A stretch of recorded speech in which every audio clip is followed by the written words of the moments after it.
Listo. Buenas tardes, queridos compañeros, compañeras. Estamos aquí en Siglo XXI Repensando Bolivia, en una nueva conferencia de una persona, de una economista, que nos va a dar muchas luces sobre lo que se está pasando en Bolivia, lo que se vivió antes en Bolivia, los arreglos económicos que se vivieron durante los 14 años del gobierno del MAS y de Evo Morales, cómo afectaron al país, cómo hicieron del país un país que progresó, que tuvo una orientación hacia un desarrollo.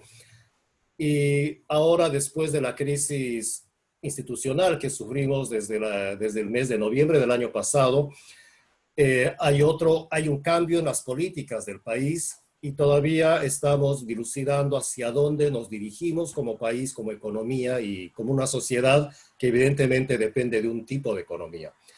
Verónica Ramos, muchas gracias por aceptar esta invitación y quería decirles que Siglo XXI es un grupo de personas que nos hemos congregado para poder informar de lo que está sucediendo en el país. Empezamos con un grupo muy pequeño, pero después vimos la necesidad de salir más, con más actividades, y ahora somos Siglo XXI Repensando Bolivia, porque creemos que en Bolivia se tiene que llegar a un proceso de repensar qué es lo que nos ha pasado como sociedad y hacia dónde queremos ir como una sociedad plurinacional, una sociedad diversa, donde se incluyan a todos y queremos ser parte de todo eso. Gracias. Gonzalo, te cedo la palabra. Buenas tardes, Verónica. Buenas tardes, un gusto. Bueno, Verónica, voy a hacer una presentación un poco resumida de tu larga carrera. Verónica Ramos Morales es una luchadora social. Ella obtuvo su título de licenciada en Economía y Magíster de Desarrollo Agrario en la Universidad Mayor de San Andrés de La Paz. Tiene experiencia profesional en temáticas de agropecuaria, minera, microempresarial, financiera, industrial, tanto en el ámbito público como privado. Ha realizado funciones técnicas y ejecutivas de consultoría y ha sido directora en diferentes instituciones privadas y públicas del país. Entre los cargos más importantes que ha ejercido Verónica están los de gerente general del Banco de Desarrollo Productivo, directora ejecutiva de la Oficina de Fortalecimiento de la Empresa Pública y ministra de Desarrollo Productivo y Economía Plural.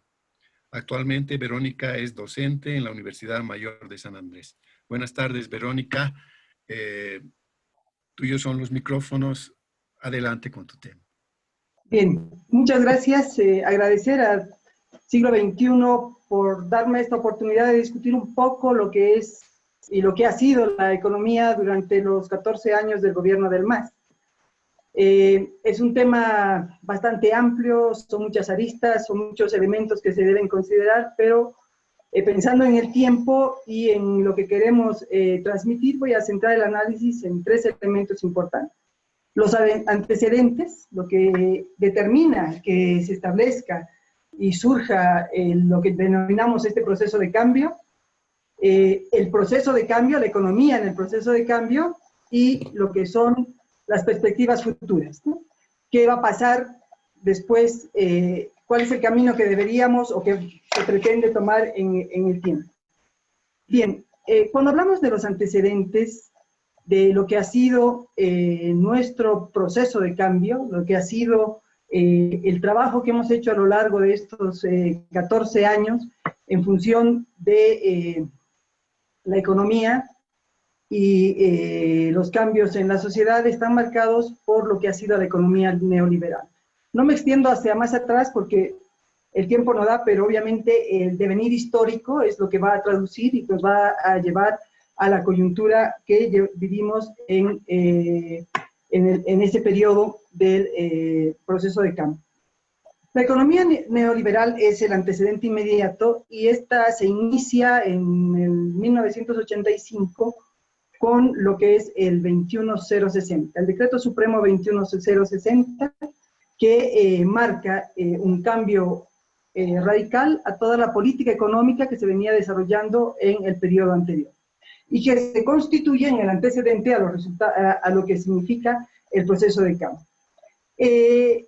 La implantación del modelo neoliberal se realiza en el marco de una receta, una fórmula que ha sido elaborada en el norte, en el marco del consenso de Washington, y que ya había fracasado en varios países, pero que se implementa en Bolivia a partir de 1985 con dos etapas muy claras. Uno de los elementos importantes es que al ser una receta no verifica las condiciones ni las características de la economía nacional, no hace un levantamiento de cuáles son o cuál es el estado del arte o la fotografía en el marco de la aplicación de lo que van a ser estas medidas, ¿no? Aplica en función de lo que ya se ha considerado desde este consenso van a ser y son las medidas que deberían realizarse. Adicionalmente, la base para esta implementación es la premisa de que es la inversión extranjera la que a partir de las transnacionales, a partir de las empresas extranjeras transnacionales, la que va a generar el dinamismo, el crecimiento económico que va a rebasar al resto de la economía. O sea, el motor del crecimiento es la inversión extranjera. Este es un elemento muy importante que tenemos que considerar y repensarlo, y lo vamos a ir retomando a lo largo de la presentación para poder entender qué es lo que significa este rol. Los actores sociales que han sustentado este proceso están vinculados a la burguesía, los que detienen o detentan lo que es los medios de producción, y quienes van a llevar adelante este proceso, apoyado obviamente y basado en lo que es las consultorías y los apoyos realizados por los diseñadores de la política en el norte. ¿Cuáles son? Decíamos, este proceso tiene dos etapas. La primera generación tiene como piezas claves la libertad de precios, es decir, el control de precios que estaba vigente hasta el periodo anterior se constituye ahora en un elemento de freno y se deja a que sea el mercado el que defina los precios en función a la competencia. Elemento importante en una economía donde no habíamos llegado a consolidar el sector productivo en términos de lo que es la manufactura, la artesanía, ni siquiera en el caso del sector agrícola. Entonces, esta libertad de precios va a tener impacto directo en los precios para los productores en relación a lo que significa la apertura del mercado, que es el otro de los pilares o de las piezas claves de esta estructura, ¿no? La apertura total al exterior, con una libertad de precios donde la posibilidad de competir se reduce para la producción nacional, determina una contracción en lo que son los actores nacionales. Por otro lado, la libertad de salarios, la posibilidad de definir el salario en función a lo que significa la relación obrero-patronal en cada empresa, en cada tipo de instancia, determina un retroceso en términos de los derechos laborales, pero también un retroceso en lo que significa el poder adquisitivo del salario.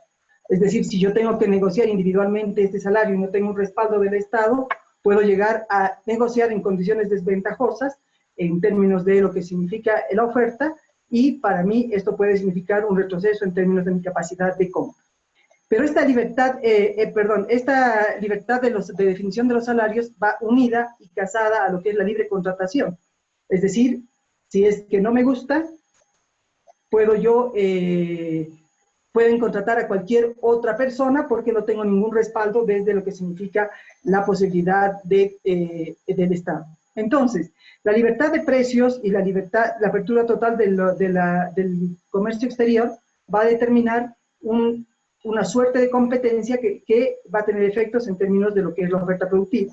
La libertad de salarios y la libre contratación va a tener un efecto en lo que significa la mano de obra y la contratación a lo que es los trabajadores, ¿no? Cualquier razón es válida para poder despedir, y cualquier razón es válida para poder bajar los salarios. Obviamente, en estas condiciones aumenta el desempleo, aumenta la oferta y obviamente bajan los salarios.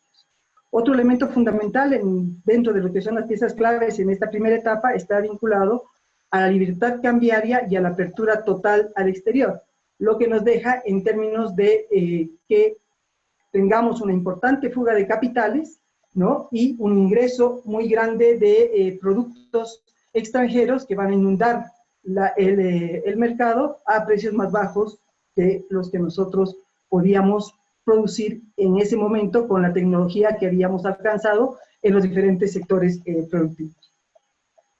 Y un elemento también importante es el traslado de las actividades rentables a las empresas privadas, ¿no? Es la empresa privada la que va a ir asumiendo lo que son las actividades rentables. Entonces, el objetivo es reducir el rol del Estado a las funciones generales de administración, justicia, defensa, etcétera, policía, relaciones exteriores, en la perspectiva de tener un achicamiento, un Estado pequeño que cumpla un rol regulador. Y que en términos de lo que significa el tema de las empresas y la banca, estas sean eliminadas en términos de la disolución, descentralización de algunas empresas y su privatización. Y ahí vamos a ver la descentralización de lo que ha sido todos los yacimientos, ENDE, la desaparición de varias pequeñas empresas en términos de valor agregado. Y aparece el segundo momento, la segunda etapa, que es la segunda generación de medidas que debe estar vinculada a tres elementos importantes. Primero, la reforma tributaria, que está orientada a poder mejorar, entre comillas, lo que significa la recaudación para el Tesoro General. Sin embargo, aquí hay que resaltar dos elementos, ¿no? Nos uniformizamos con el resto de los países que han adoptado esta política y empezamos a optar por el impuesto al consumo, el IVA, que tiene como elemento fundamental hacer una imposición de tributos a lo que es el consumo. Pero la segunda medida interesante y que lleva a considerar es que se reduce el impuesto sobre las ganancias. Antes de la reforma tributaria, el impuesto a las ganancias, es decir, a las utilidades de las empresas, era de un 25%, y ahí se incluía adicionalmente un 2% para lo que era investigación y desarrollo tecnológico. Esta medida se implementa, pero obviamente se dan cuenta de que esto era demasiado complejo y retroceden y la corrigen.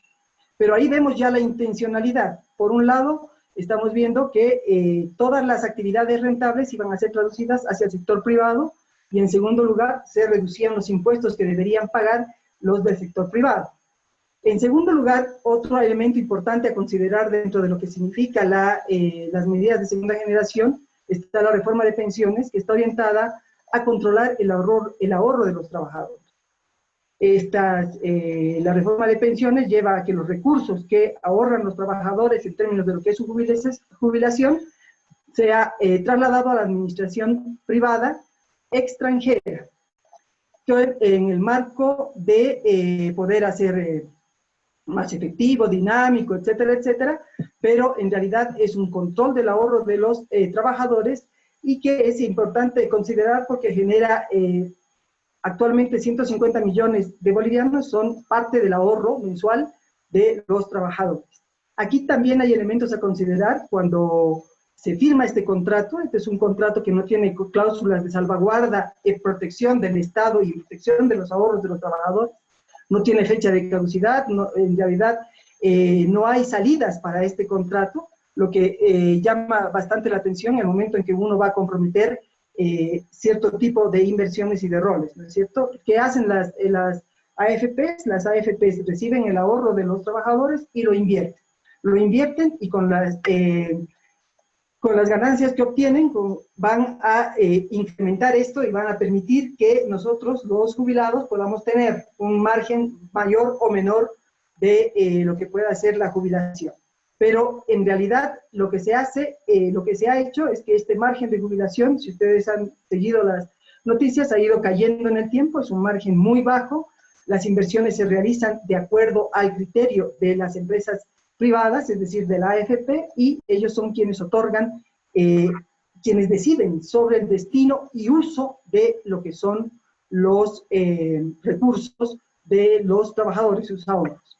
Y el tercer elemento también muy importante es la capitalización. Decíamos, en la etapa anterior, o en la primera parte de las medidas, estaba considerado lo que es el traslado de las actividades rentables a las empresas privadas, y ahí empezamos a hacer un traslado y empiezan las privatizaciones con lo que es el gobierno de Paz Zamora, pero empezamos a tener un tema de corrupción y esto determina una siguiente medida llamada la capitalización, que es un eufemismo para decir privatización de las empresas, pero la capitalización tiene una característica importante. La capitalización está orientada a entregar las empresas públicas a lo que es la inversión extranjera. Recordando lo que habíamos dicho al principio, la inversión extranjera es el motor que va a fortalecer el crecimiento económico y este va a rebalsar hacia el resto de la economía. ¿Y por qué la inversión privada extranjera? Porque en los gobiernos anteriores, van a ser hasta la Revolución Nacional, se evidenció que el empresariado boliviano, el empresariado privado, no tiene la capacidad para poder realizar la inversión, el gasto, es averso al riesgo, tiene un temor al riesgo, va a la saga del Estado y en realidad son más empresas familiares que empresas constituidas en términos de la perspectiva de riesgo. Entonces, habiendo fracasado ya el empresariado privado nacional, se busca al empresariado privado extranjero, que se espera sea el dinamizador de la economía y pueda fortalecerla y hacer que ésta pueda tener los resultados importantes en crecimiento para que esto se derrame hacia el resto de la economía. Obviamente, en el marco de las otras medidas que hemos señalado, por eso es que se reducen los impuestos a las ganancias, el IUE que se repone después está en un 13%, es decir, hay un margen que se baja importante y que adicionalmente se abren todas las posibilidades para un desarrollo de esta empresa nacionalizada. Adicionalmente, el límite que se pone o la barrera que se pone para el acceso de las empresas nacionales está determinado por lo que son las licitaciones que se generan, están orientadas a que no puedan ser cumplidas por empresas bolivianas, ¿no es cierto? Lo que se hace es más bien orientar a la capacidad de lo que pueda hacer una empresa extranjera. Esta en la perspectiva de que se pudiese ir con el objetivo principal. Va a ser la inversión extranjera en esta dinámica mundial la que nos va a permitir el crecimiento de la economía.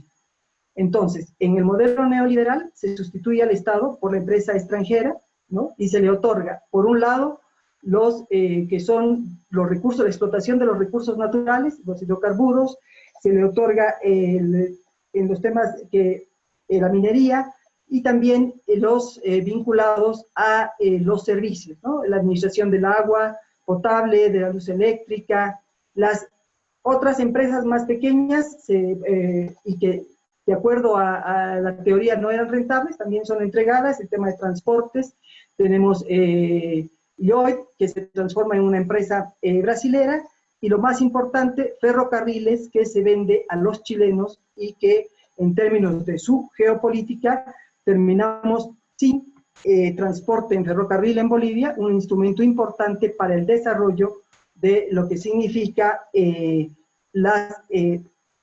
sector productivo. Entonces, dejamos durante este periodo en manos de la empresa transnacional el crecimiento de la economía.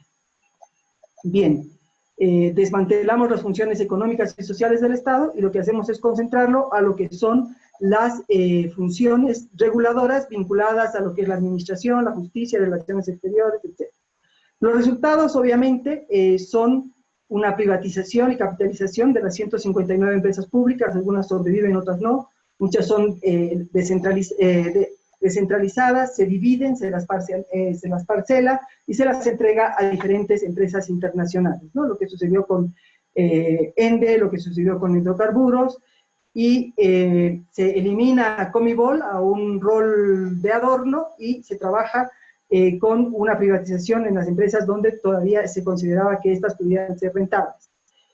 Se cierra la banca estatal por el rol del Estado. El Estado no debería estar en la banca estatal, en el sector financiero. Este es un sector dinámico para el sector privado, y ahí perdemos el banco agrícola, el banco minero, etcétera, etcétera.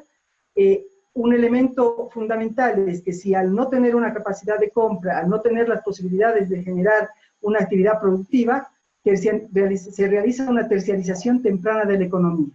Es decir, gran parte de la población se va a trasladar a actividades de comercio y servicios. Y en esto juega un rol muy importante también el tipo de financiamiento que se otorga.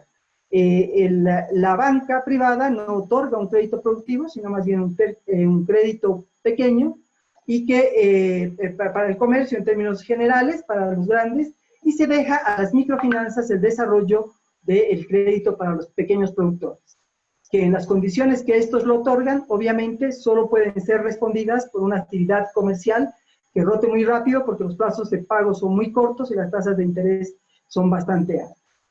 El resultado de la precariedad del empleo se traduce en crecimientos importantes de la pobreza. El 38.2% de la población en 2005 estaba en algún nivel de pobreza, y el 62.9% en el sector rural. Entonces, el modelo neoliberal fracasa. La muestra más evidente de este fracaso se presenta en el año 1999, cuando el crecimiento del Producto Interno Bruto es de 0.4%. Es decir, ya la generación de bienes y servicios a nivel nacional se ha reducido tanto, y hay un muy elevado endeudamiento externo para poder cubrir las necesidades nacionales. Entonces, si recapitulamos, vemos que el modelo neoliberal tiene como objetivo principal tener a la inversión privada extranjera como elemento para el desarrollo de la economía nacional, esperando que esta inversión rebalse.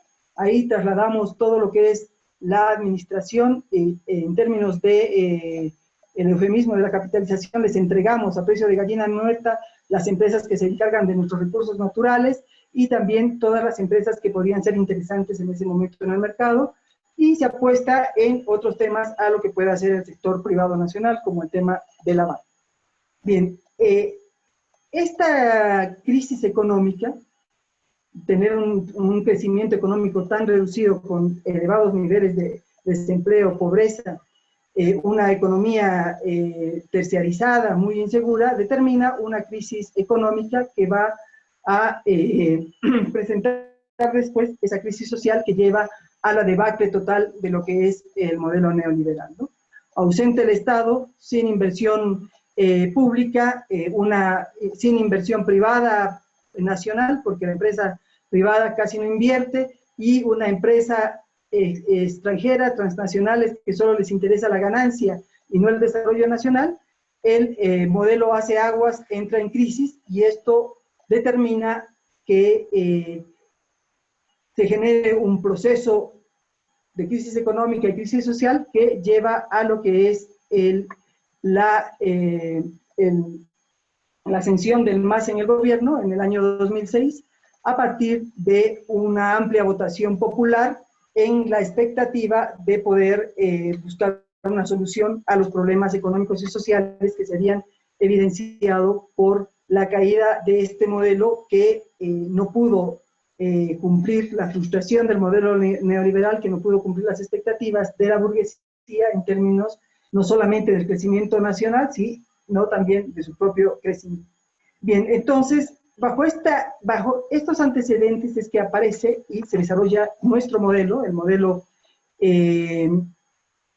económico, social, comunitario, productivo, ¿no?, que se constituye en un cambio para lo que significa la administración económica, la política económica nacional.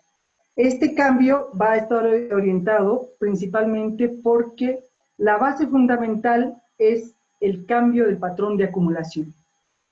El patrón de acumulación en el país cambia y se establece que va a ser el Estado el agente que va a controlar la formación y el uso del excedente.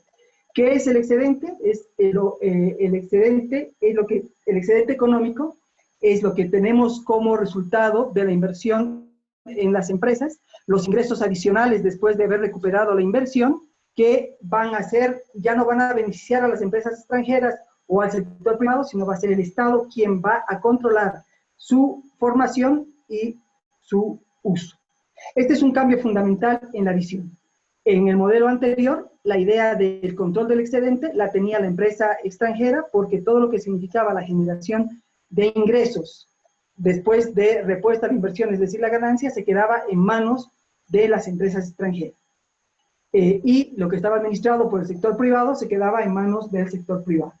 La propuesta del nuevo modelo establece que es el Estado quien va a generar este ingreso, pero además quien va a definir el uso. Ese es un elemento fundamental en términos del cambio de la lógica de lo que es el modelo. Adicionalmente, el modelo incorpora, determina una mayor y equitativa distribución y redistribución de los ingresos. Cuando nosotros teníamos un modelo donde el excedente se queda en manos de las empresas extranjeras, estos se lo llevan y lo que se supone debería ser lo que rebalse se distribuye en la población y en realidad se concentra solo en algunos sectores, el modelo económico, social, comunitario, productivo lo que busca es distribuir de mejor manera el ingreso generado, pero además redistribuir hacia los sectores vulnerables el ingreso para que estos puedan acceder, ¿no? Otro elemento fundamental en nuestro cambio del patrón de acumulación está determinado por que si nosotros tenemos ya la capacidad de generar ingresos y administrarlos, podemos tener también la soberanía en términos de las decisiones económicas, políticas y sociales. Es decir, podemos definir cuál va a ser el camino que vamos a tomar en términos de nuestra política económica sin necesidad de de tener que cumplir con las recetas de los organismos multilaterales, bilaterales, en fin. Otro elemento fundamental en este nuevo patrón de acumulación es la incorporación de la participación de actores históricamente marginados que están constituidos por los diferentes movimientos sociales, los actores económicos, productores, en fin, una amplia base para lo que significa la discusión dentro de lo que es la decisión de la política económica. Y el elemento fundamental, un rol activo del Estado en la economía a partir de la participación en las empresas públicas. Este rol activo en las empresas públicas le va a permitir generar el excedente y controlar el excedente. Este es un modelo de transición que está orientado a alcanzar el vivir bien, el Sumacamaña, el Ñandereco, en el tiempo, y que en estos 14 años lo que ha hecho es cumplir con muchas de las tareas que no se habían ejecutado a lo largo de la vida nacional desde la creación de la República. En el marco de las desigualdades generadas por las diferentes políticas económicas desarrolladas en el país. Bien, el nuevo modelo económico, el modelo económico, social, comunitario y productivo, se sostiene en dos pilares fundamentales, que son el desarrollo del sector estratégico, generador de excedentes, que va a tener ese rol, el sector estratégico constituido por hidrocarburos, minería y todo lo que deriva de los recursos naturales, como parte de un sector estratégico generador de excedentes. Es el que genera el excedente para que pueda ser utilizado por el otro sector, el segundo pilar, el sector generador de empleo e ingresos, que está constituido por industria, turismo, agricultura, construcción y otros sectores, para que van a ir desarrollándose y fortaleciéndose a partir de lo que es la alimentación del sector estratégico. Entonces, el sector estratégico, generador de excedentes, que son hidrocarburos, minería, energía, generan los excedentes. Estos van a ser trasladados para, por un lado vamos a reinvertir en fortalecer el sector estratégico, y por otro vamos a trasladar el excedente para fortalecer y desarrollar los otros sectores generadores de ingreso y empleo. Adicionalmente, con los recursos que vienen de los excedentes y los recursos que van a venir de lo que es los otros sectores, vamos a alimentar la política social en términos de mejorar las condiciones de vida de la población, ¿no? Lo que es importante aquí señalar es que estando el Estado controlando el excedente, es decir, las ganancias que se van a generar en lo que es el sector estratégico y el sector generador de empleo, va a tener la capacidad de poder invertirlas y utilizarlas de acuerdo a lo que establece su política. Los actores sociales es el pueblo en su conjunto, los movimientos sociales, y los actores económicos es la economía plural. Este modelo reconoce desde la Constitución Política del Estado la economía plural. Reconoce a otros actores, no solamente la lógica empresarial. Si ustedes recuerdan, hace muchísimos años, esa idea de que todos somos libre empresa quería ser parte del sentir del conjunto de la población y de los microproductores, y se incluía hasta los lustrabotas como la idea de una libre empresa, pensando en que nuestra lógica es maximizar ingresos y minimizar gastos. Sin embargo, la economía plural reconocida desde el lado de lo que es nuestra Constitución Política del Estado y este nuevo modelo económico, reconoce las lógicas económicas diferentes del sector público, que va a tener una orientación de beneficiar al conjunto de la población en términos del uso de su excedente, el sector privado, reconociendo esta lógica empresarial, el sector social cooperativo en términos de una lógica productiva en beneficio del conjunto, y el sector comunitario con una lógica económica de distribuir, diversificar el riesgo y en términos de una administración comunitaria y de reciprocidad de los recursos. Entonces se reconocen otros actores tomando en cuenta ese elemento fundamental de un Estado plurinacional, donde no todos somos iguales, ni todos pensamos lo mismo en términos inclusive de lo que es la economía. El actor principal es la empresa pública. Entonces, el control del excedente se va a realizar a través de lo que es la administración de la empresa pública. Las acciones realizadas están vinculadas, las más importantes, la primera, al control del excedente. ¿Cómo llegamos a esto? La nacionalización de los recursos naturales para los bolivianos y las bolivianas nos permitió recuperar lo que significa los ingresos y las ganancias de estas actividades productivas. Por otro lado, la nacionalización de las empresas que habían sido capitalizadas también nos permite recuperar estos ingresos para el Estado y generar el excedente que va a ser distribuido en el desarrollo de los otros sectores y también en la constitución y desarrollo de lo que son las políticas sociales, ¿no? Adicionalmente a este excedente constituido por lo que hemos recuperado en términos de las empresas de hidrocarburos, energía, también las empresas recuperadas que son Entel, etcétera, vamos a generar el proceso de industrialización. Este es un aspecto importante en términos de desarrollo nacional. El proceso de industrialización está pensado históricamente desde... Es uno de nuestras grandes frustraciones, ¿no? Cuando el conjunto de los países de América Latina buscan el desarrollo hacia adentro y la industrialización, en Bolivia esto no es posible porque nosotros teníamos un mercado interno muy pequeño y adicionalmente un número de habitantes muy pequeño y un mercado interno muy pequeño porque gran parte de la población todavía vivía en condiciones de servidumbre por la existencia de relaciones feudales en lo que significaba la agricultura. Pero las posibilidades de industrialización eran muy limitadas. El cambio económico que se ha generado en Bolivia en estos 14 años ha permitido la posibilidad de poder fortalecer y desarrollar una industrialización que pueda consolidarse y llevar adelante en el proceso de estas medidas de generar excedente para ser invertido en el país. Entonces tenemos que la primera medida más importante es la recuperación de los recursos naturales y la nacionalización de las empresas públicas en beneficio del Estado para generar el crecimiento económico en el marco de las políticas que se establezcan y el uso estaría determinado en función a la política social definida. El segundo elemento fundamental está constituido por lo que decíamos hace unos minutos, la redistribución del ingreso. Recibimos de este excedente, empezamos a hacer acciones decididas para redistribuir al conjunto de la población el ingreso.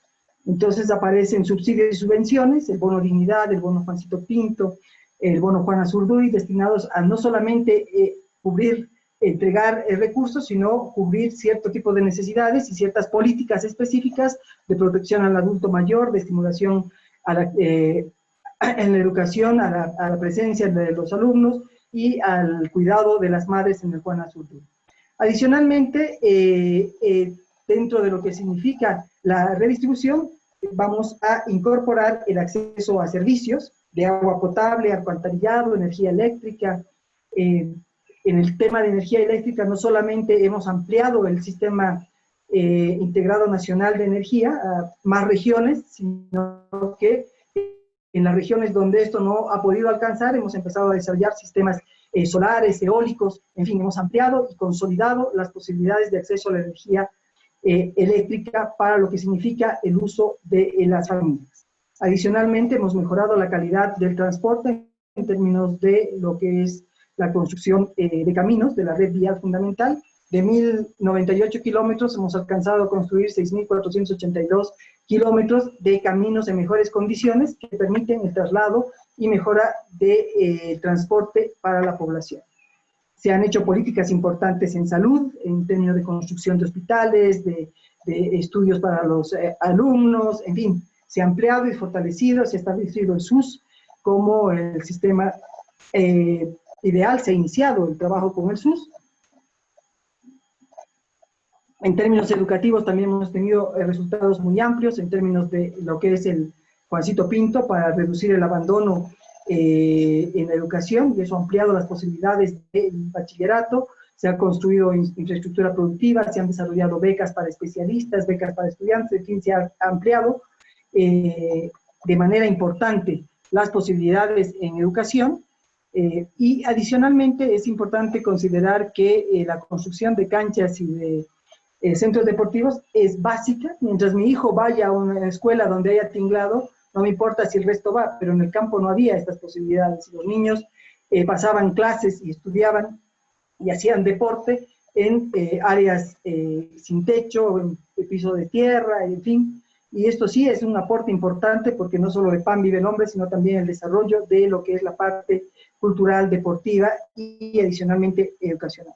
Bien, en términos de esta redistribución vamos a encontrar también la mejora en las comunicaciones. Nuestro satélite permite el acceso a radio y televisión a lo largo y ancho del país. La participación de Entel ha permitido establecer y controlar las tarifas de los celulares. En fin, hay una amplia posibilidad en términos de la redistribución del ingreso. Por el lado de la distribución del ingreso, porque la redistribución es poder entregar a los sectores vulnerables recursos para poder mejorar su nivel de vida. Pero la distribución es de la torta que se genera, cómo la gente va a acceder y se distribuye para el conjunto de la población, y no se concentra. Los elementos más importantes han estado vinculados en el incremento del salario mínimo, que en el año 2005 era 440 bolivianos y ha llegado hasta el 2019 a 2.122 bolivianos. Es un incremento significativo en el incremento del salario que se traduce en su capacidad de compra. Por otro lado, reajustes salariales permanentes año a año para no solamente para recuperar lo que significaba los efectos de la inflación, pero adicionalmente la entrega del doble aguinaldo significa una participación del excedente, una participación de las ganancias del conjunto de la población que accede a él en términos de su distribución. Entonces, son elementos importantes en términos de lo que habíamos dicho, ¿no? La distribución del ingreso. Entonces, las acciones más importantes son la recuperación de los recursos naturales y la nacionalización de las empresas públicas, la industrialización desde las empresas públicas para generar excedente, y este excedente se controla desde el Estado. Con este excedente, el Estado decide redistribuir el ingreso a través de las políticas que hemos enunciado y muchas otras más para mejorar la calidad de vida. Y adicionalmente amplía la distribución del ingreso para que el conjunto de la población pueda mejorar sus ingresos y la capacidad de compra del mismo. Otra de las medidas importantes está vinculada a lo que es las políticas de financiamiento. La ley de servicios financieros permite, en términos de lo que significa la posibilidad de acceso, ampliar las posibilidades del financiamiento para el sector productivo, que es lo fundamental, y que dentro de lo que establece metas de porcentaje sobre el cual los bancos deben alcanzar en términos de cartera productiva y de vivienda social. Aquí es importante hacer un paréntesis y recordar que durante la banca es uno de los sectores de menor riesgo y que a lo largo del tiempo en Bolivia ha estado acostumbrado más de vivir de la especulación financiera, es decir, invertir el recurso, los ahorros del público en función a lo que puedan ser tasas interesantes. No sé si ustedes recuerdan cuando la banca podía sacar a paraísos financieros cierta cantidad de dólares y recibía en términos de intereses una gran cantidad. Entonces era un trabajo de especulación financiera más que de su objetivo principal, el crédito. La ley de servicios financieros lo que hace es reponer, y además de otras medidas, a la banca su rol de otorgador de créditos y de recibir ahorros.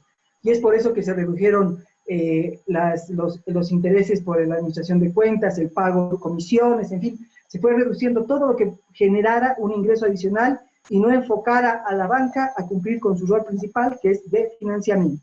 Y adicionalmente, se orientó al sector productivo. Es importante esto porque cambia las posibilidades de la economía. Antes de la ley de servicios financieros no había crédito productivo, no se reconocían las particularidades del crédito productivo y menos del crédito agrícola. Ahora los bancos están obligados a reconocer plazos, tasas de interés, en fin, adecuadas. Otro elemento importante, un control de las tasas de interés en el sector productivo que determinaba techos para que no pudiese haber especulación en términos de los intereses y también la creación de los fondos de garantía, donde los bancos tenían fondos para garantizar las operaciones financieras. En fin, se amplía la posibilidad del acceso al crédito y esto también se traduce en lo que es la banca pública, el Banco de Desarrollo Productivo, que empieza a trabajar en el apoyo hacia los pequeños productores con créditos con tasas bajas y con plazos adecuados para el cumplimiento de sus pagos. Otro elemento fundamental y principal es que a partir de todas estas medidas hemos mejorado el ingreso, hemos fortalecido lo que es el financiamiento, hemos generado una demanda dentro de lo que significa la industria, de empleo y de otras actividades, hemos permitido un crecimiento y un desarrollo del mercado interno. Entonces, un elemento fundamental en el modelo es el mercado interno. El consumo privado se eleva porque hemos aumentado los ingresos, hemos generado empleo, hemos distribuido a través de bonos recursos y hay una capacidad de compra. Y lo que se hace es esfuerzos importantes por traducir esta capacidad de compra en la compra de productos nacionales para tener un efecto multiplicador en términos de la economía, ¿no? Un ejemplo típico de esto es si nosotros tenemos el desayuno escolar en un municipio y compramos productos de otro municipio, los recursos salen. Pero si compramos productos del mismo municipio, los ingresos se quedan, los recursos se quedan. Entonces, la expectativa de este fortalecimiento del mercado interno, a partir de fortalecer la demanda interna y promover el fortalecimiento de la oferta, hace que hiciésemos un esfuerzo muy importante en promover que los ingresos se queden en Bolivia y generen un efecto dinámico importante. Aquí es importante el rol del doble aguinaldo, que en su último pago lo que hizo es recuperar el compro boliviano, que permitió mover millones de bolivianos hacia el sector productivo nacional. Bien, otro elemento fundamental estuvo vinculado a la autosuficiencia alimentaria. Dentro de lo que significan las políticas de financiamiento al sector agrícola, se dio la posibilidad de que el sector pudiese acceder a créditos en mejores condiciones, tasas de interés y plazos. Por otro lado, se trabajó desde el Ministerio de Desarrollo Rural en lo que es la generación de habilidades en cierto tipo de productos. Se trabajó con papa, quinoa, maíz, en fin, una suerte de diferentes productos, y también la incorporación de lo que es la empresa EMAPA, que nos permitió tener, dentro de lo que significa la oferta agrícola, mantener las reservas estratégicas de los productos más importantes en términos de equilibrar los precios. Cualquier escasez de maíz era cubierta por EMAPA, y esto determinaba que el precio del pollo, de los huevos, la leche, la carne vacuna, el cerdo, no se incrementara, porque estos tienen como fundamental ingrediente en su alimento balanceado el maíz. Es decir, se trabajó desde EMAPA en el abastecimiento de lo que significa el sector productivo, y adicionalmente con las reservas de maíz en reducir la inflación y mantener la capacidad de compra del ingreso. Se sentaron en este periodo, como otro elemento importante, las bases para el desarrollo del sector industrial. ¿Por qué incorporamos este tema? Porque, por un lado, tenemos servicios, a partir de los servicios financieros desarrollados, pero adicionalmente la construcción de caminos favorece a la actividad productiva en función a que va a tener mayores accesos mejores y de calidad a diferentes regiones en menor tiempo y con menor costo, y adicionalmente el tema de las comunicaciones. Las posibilidades que tenemos ahora en términos de transacciones electrónicas y comunicación electrónica ha fortalecido las posibilidades del sector productivo para ampliar, para vender, para comprar, para realizar transacciones, en fin. Entonces se sienta la base para esto. Por otro lado, el acceso a energía eléctrica, decíamos, esta integración al sistema integrado nacional ha permitido que en ciertas regiones, ciertas pudiesen incorporar una planta transformadora. Una de las limitaciones más importantes para las plantas transformadoras, y nos pasó en Chayapata, es que hace muchísimos años se puso una planta lechera y no podía funcionar más que en la noche, porque si no le quitaba la luz al conjunto de la población. Entonces lo que se ha hecho es acercar las posibilidades de energía para desarrollar la industria en los diferentes municipios. Y por otro, también el acceso a gas, que fortalece y rebaja los costos en cierto tipo de industrias y actividades productivas y de transformación. Entonces, como vemos, ha habido una serie de medidas que han estado vinculadas al control del excedente, la distribución del ingreso, su redistribución, el financiamiento, la consolidación, el desarrollo del mercado interno en términos de la posibilidad de su consolidación, la autosuficiencia alimentaria con seguridad y soberanía. Nosotros definimos sobre lo que consumimos y lo que producimos, y sentar las bases para la infraestructura y servicios para el desarrollo del sector productivo. Esto en términos generales, y resumiendo muy rápidamente lo que han sido los resultados de lo que es la incorporación del modelo económico. Es importante recordar que en términos de resultados, lo que hemos ido alcanzando es el crecimiento de la economía. Decíamos, en el 99 teníamos 0.4% de PIB, de Producto Interno Bruto, se tradujo en niveles importantes. En 2018 crecimos en 4.2%, y que a lo largo de varios años fuimos el primer país en función de lo que significaba el crecimiento del Producto Interno Bruto. Y esto estuvo basado principalmente en,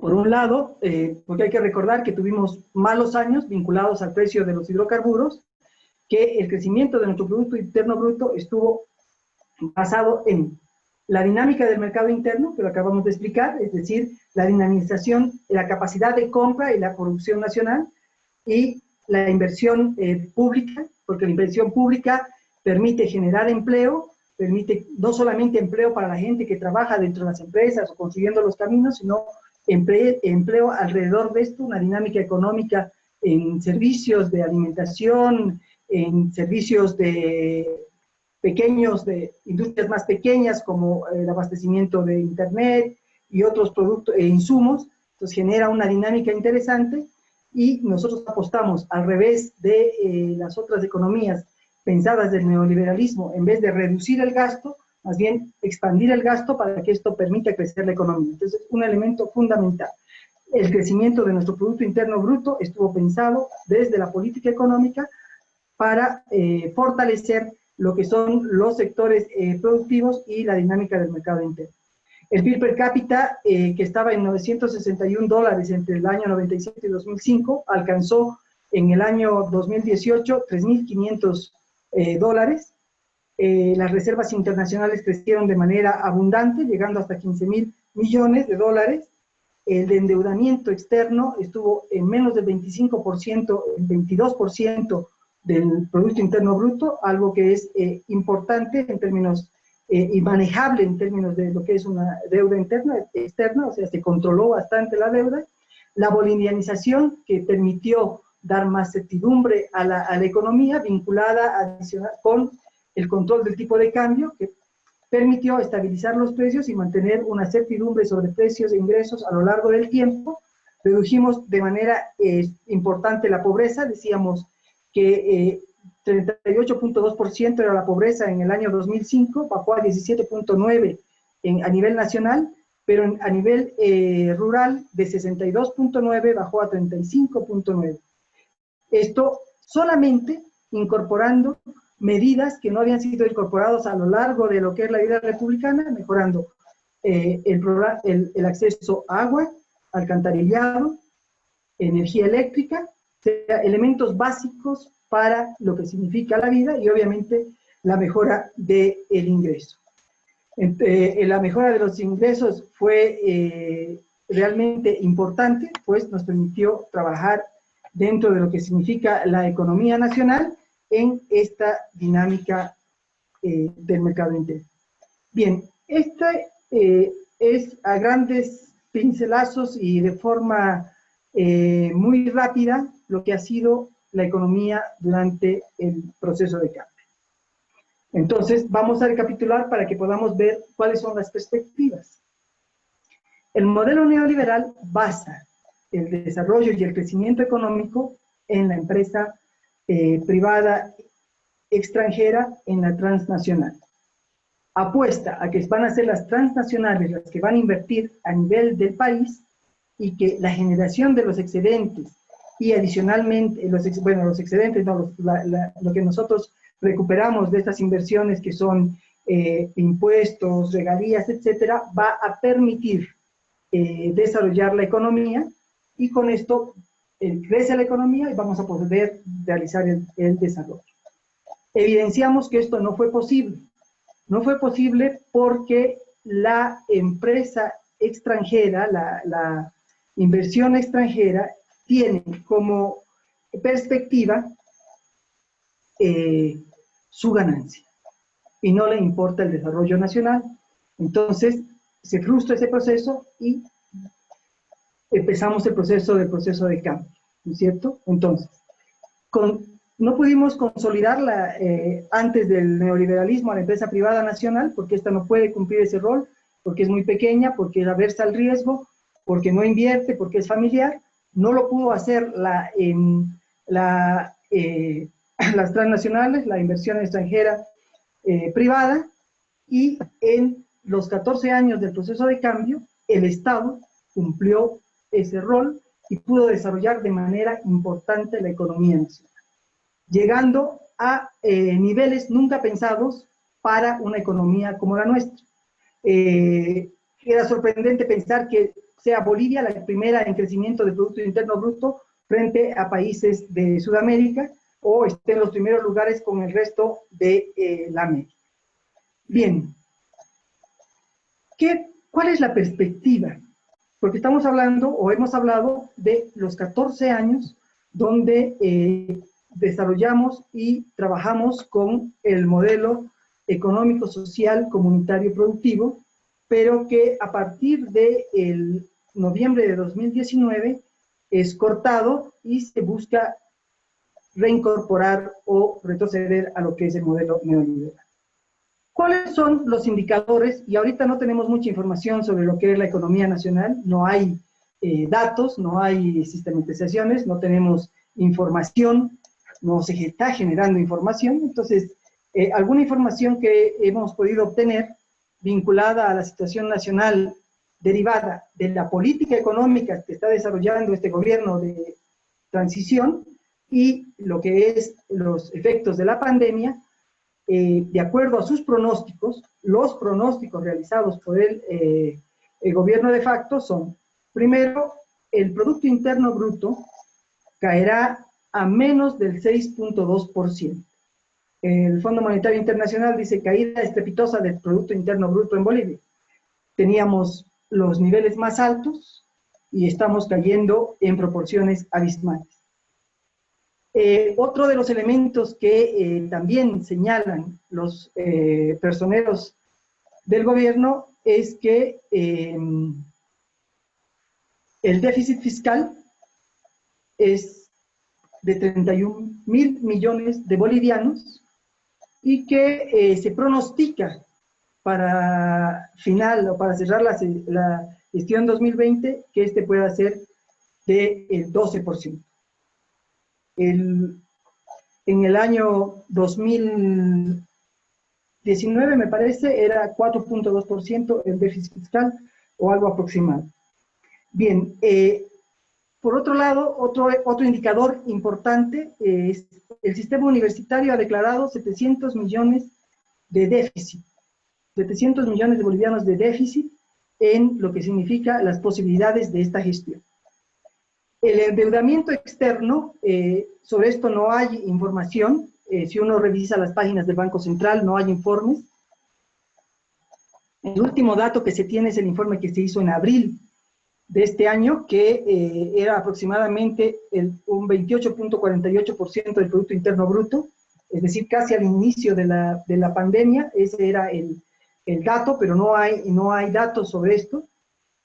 Entonces, imaginamos que no están presentando esta información, pero lo que estamos viendo es que hay contratación de créditos a nivel de las multilaterales, bilaterales y también créditos internos.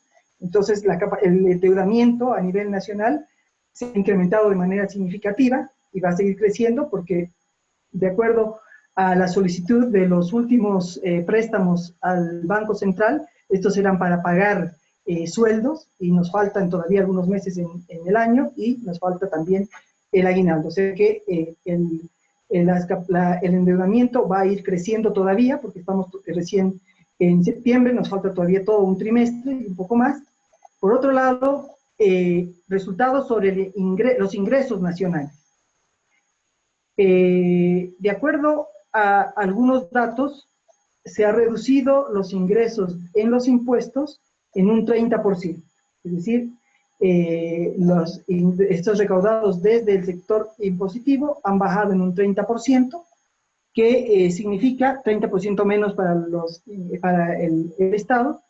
Por otro lado, el excedente que se generaba en las empresas públicas, que permitió cubrir parte de lo que son las políticas nacionales, el pago de Juancito Pinto, el pago del bono Juana Zurduy, parte del pago de la renta dignidad, la construcción de la fibra óptica que se inauguró recientemente, pero que fue realizada por Entel durante el proceso de cambio. En fin, todo lo que han sido los gastos, los excedentes generados se han reducido dramáticamente. Dramáticamente, ¿por qué? Porque por un lado hay que pensar que en el caso de yacimientos se ha reducido los ingresos, no solamente por las limitaciones derivadas de la pandemia, sino también por decisiones en los contratos. Hay 72. Hay un contrato en el cual nosotros que estamos pagando ahora lo que es el transporte de gas desde Bolivia hasta el Brasil, que era antes algo que ellos pagaban, que significa una caída muy grande en los ingresos nacionales. Adicionalmente, hay muchas empresas que han sido paralizadas, otras empresas que han sido cerradas. El caso de Bulo Bulo, por ejemplo, la empresa de urea, En muchas empresas públicas se han incrementado los sueldos, pero no se ha aumentado la producción ni se está produciendo, y los procesos de corrupción que hemos visto en algunas, o la desviación de las posibilidades de mercado, como el caso de BOA, que han ido construyendo y reduciendo el ingreso. Entonces, las fuentes de ingreso, el excedente que se genera para fortalecer y hacer crecer la economía, se ha ido reduciendo de manera estrepitosa y estamos otra vez solicitando créditos para cubrir lo mínimo, lo esencial, pago de salarios. Por otro lado, la inversión pública, de acuerdo a datos que dio el candidato Luis Arce, cayó en 42% el primer trimestre. Es decir, antes de la pandemia ya se había constreñido y reducido la inversión pública extranjera. La inversión pública nacional, que era el motor del crecimiento económico porque genera empleo directo e indirecto. Si pensamos de abril a esta fecha, obviamente esta se ha reducido.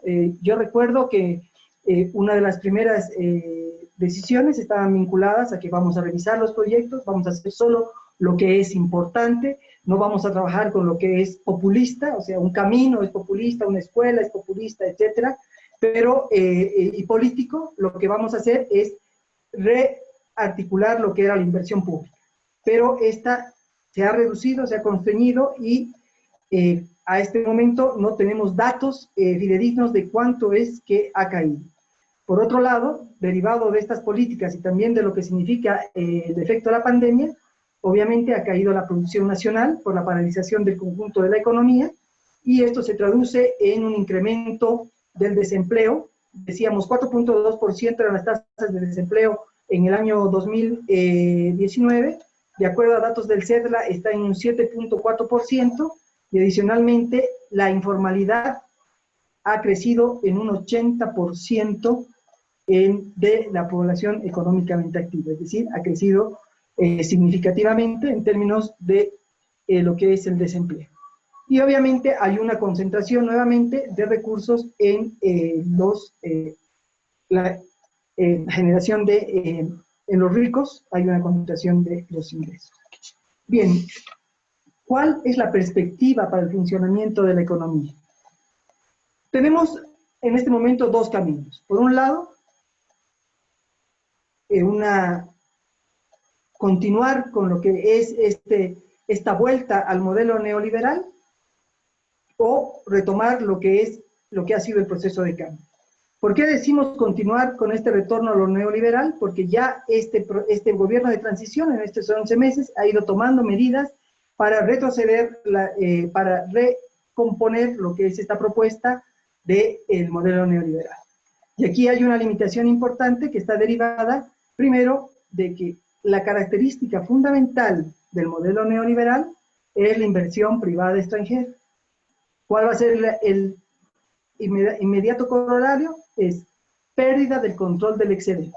Es decir, vamos a trasladar el excedente, la ganancia va a pasar a manos extranjeras, sale del país, como sucedió durante el periodo neoliberal, a través de lo que son intereses, amortizaciones, depreciaciones, ganancias, y hay que recordar, por ejemplo, el caso de Entel, que incorporó falsamente una gran inversión para poder tener una gran depreciación que podía salir hacia el extranjero. Entonces va a haber una reducción mayor de los ingresos del Estado, vamos a pasar nuevamente a endeudarnos para cubrir hasta las acciones mínimas, para pagar el sueldo de los maestros, y en el caso de las empresas públicas, ya lo han ido señalando algunos gerentes, la idea de la privatización. Si bien se ha parado la privatización de ENDE en la intención de trasladar, porque todavía no se ha visto el decreto, de devolver las partes de esas acciones a la cooperativa en Cochabamba, hay algunos, como decía el procurador, algunos eufemismos que se van a utilizar para privatizar las empresas públicas, ¿no? En términos de incorporar actores privados para que estos las administren y obviamente los ingresos pasen a estos actores. Por otro lado, el empleo va a quedar sujeto nuevamente a las condiciones del mercado, determinando las limitaciones que ya habíamos anotado, y una libre importación va a tener efectos nocivos en términos de la pérdida de la capacidad productiva nacional, como ya lo habíamos vivido en las décadas anteriores.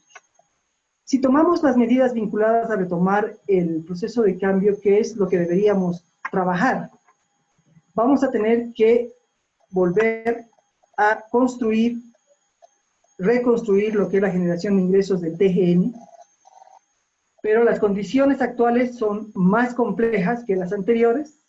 Una de las medidas importantes y fundamentales son los impuestos progresivos, es decir, gravar más a los ricos que a los pobres, gravar impuestos a las remesas al exterior, todo dinero que salga tiene que tener una gravación mayor. Hay que recuperar el control de las empresas públicas, hay que, no solamente hay que volverlas a apoyar, hay que refinanciarlas en muchos casos, porque hay limitaciones en términos de su funcionamiento. Algo que no habíamos señalado, que es importante, hay que trabajar nuevamente en la exploración que ha sido detenida en hidrocarburos, lo que nos retrocede en tiempo en lo que es el avance de la posibilidad de la generación de excedente. Hay que fortalecer la Comibol para recuperar lo que está funcionando y mejorarlo.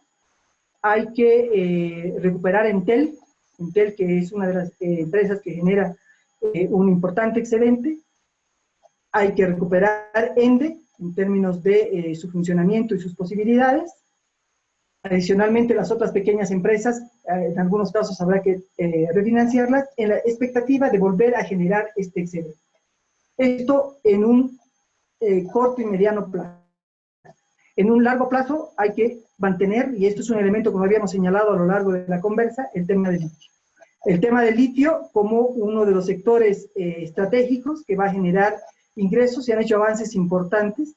Toda la exploración y trabajo que se ha hecho durante estos 14 años ha estado vinculado a desarrollar una explotación del litio en armonía con el mantenimiento de los recursos naturales.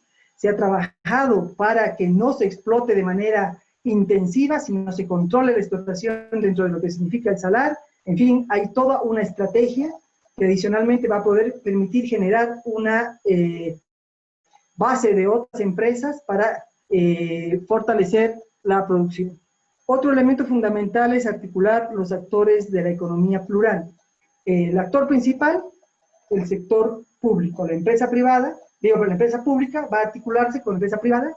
Hay que fomentar, hay que promover, hay que incentivar nuevamente a lo que es la empresa privada, la micro, la mediana, la grande. Hay que recuperar las propuestas y formas de trabajo de la economía comunitaria. Si ustedes ven lo que hemos ido viviendo en este tiempo, ha determinado una recuperación de las relaciones comunitarias, un traslado de esta visión a lo que es lo urbano en este tiempo de la pandemia. Hay que recuperarlo, consolidarlo, dentro de lo que significa las nuevas relaciones de comercialización que se están estableciendo y esta articulación productor-consumidor. Por otro lado, se tiene que recuperar el mercado interno, la dinámica del mercado interno. Por un lado, mejorar los ingresos para mejorar la demanda, ¿no es cierto?, a partir de lo que significa nuevamente mejorar el empleo, mejorar el salario, redistribuir excedentes. O sea, hay que mantener con esa política que no está pensada desde una política neoliberal, que lo que piensa es dejar al mercado estos elementos que solo pueden ser fortalecidos desde el Estado. Y por otro lado, fomentar la producción nacional a través de financiamiento adecuado, de programación de las deudas, desarrollo de las habilidades, incentivos al sector productivo. Hay que continuar promoviendo la autosuficiencia alimentaria, fortaleciendo la agricultura campesina indígena originaria. Hay que mantener la seguridad alimentaria con soberanía, construir y mantener las reservas estratégicas para poder reducir, por ejemplo, en el caso del trigo, la importación de trigo y mantener divisas hacia el interior. Hay que trabajar en los precios justos para los productos agrícolas, tanto para el productor como para el consumidor. Hay que rechazar los transgénicos en función de lo que significa las posibilidades de crecimiento y desarrollo de nuestra economía agraria, principalmente en términos de la dependencia, y diversificar la producción desde el sector transformador a partir de lo que es la sustitución de importaciones, hay que trabajar en la producción agroecológica para el consumo nacional, pero también como un nicho importante de mercado de exportación. Hay que recuperar el turismo en un nuevo escenario, es decir, las tareas que vienen son muchas, amplias, y que solo van a ser posibles si tenemos un Estado fuerte que las pueda cumplir. Ya hemos visto que los derrames de lo que son los ingresos de otros, los intereses de otros sectores o de otros países, o de las transnacionales, no llegan hacia el conjunto de la población. Como hemos podido ver, las tareas son amplias y va a depender de cómo vamos a construir los siguientes años y cómo vamos a recuperar la economía, va a depender del modelo que apliquemos. Bien, hasta aquí, y en una apretada síntesis de lo que ha sido nuestra economía, sus antecedentes y qué es lo que podemos hacer, es lo que puedo presentar para la discusión. Muchas gracias.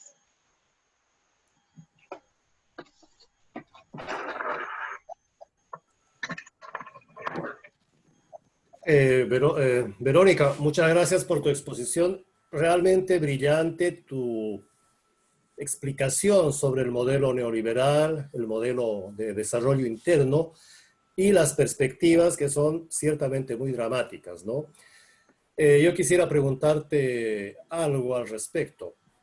Bueno, en todo el desarrollo de la economía que se ha hecho durante el gobierno del MAS y del gobierno de Evo Morales, ha habido toda una reingeniería de lo que es la economía, la administración y la parte social, cómo la parte social se ha insertado a un modelo económico o viceversa, pero que ha hecho un despliegue de desarrollo económico muy grande y además desarrollo tecnológico y de infraestructura.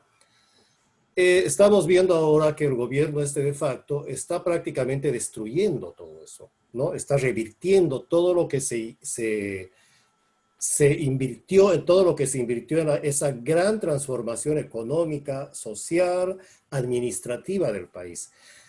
¿Qué va a quedar con todo eso? Porque el hecho de haber ampliado la red caminera, por ejemplo, en más de 5.000 kilómetros, evidentemente conlleva la ampliación de un ministerio de infraestructura o de obras públicas que tiene que expandirse, tiene que contratar mucha gente, tiene que haber muchos servicios de por medio.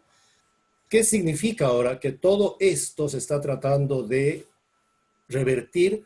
¿Y qué va a pasar con todo ese despliegue de infraestructura, de administración, de personas que viven alrededor de todo esto, el desarrollo económico de las familias, en fin, qué significa todo eso?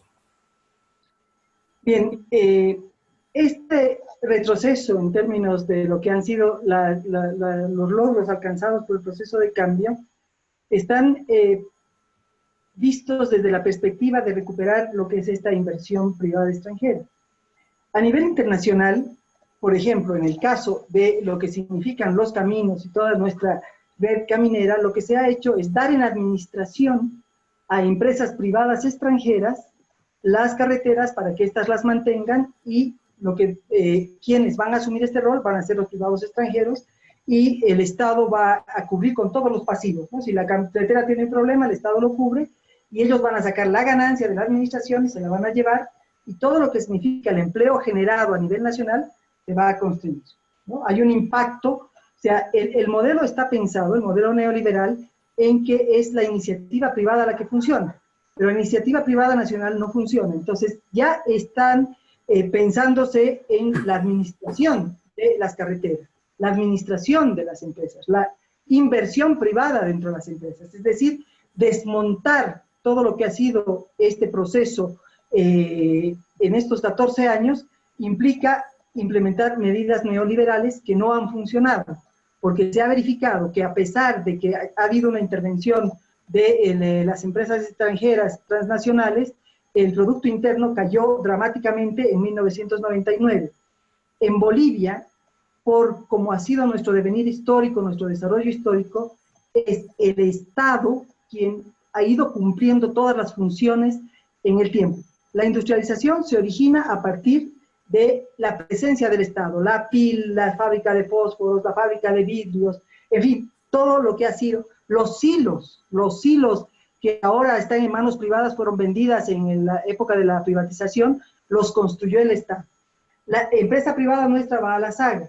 Si llegan la inversión extranjera, lo que va a hacer es pensar en sus propias ganancias y no en traducir. Lo que vamos a tener es una ampliación de lo que es una crisis económica que se va a traducir en problemas sociales y no va a tener posibilidades de tener un futuro largo en tiempo, ¿no? Si esto ha fracasado a nivel internacional y ya lo hemos probado, lo hemos vivido, ha fracasado, no va a tener mucho tiempo.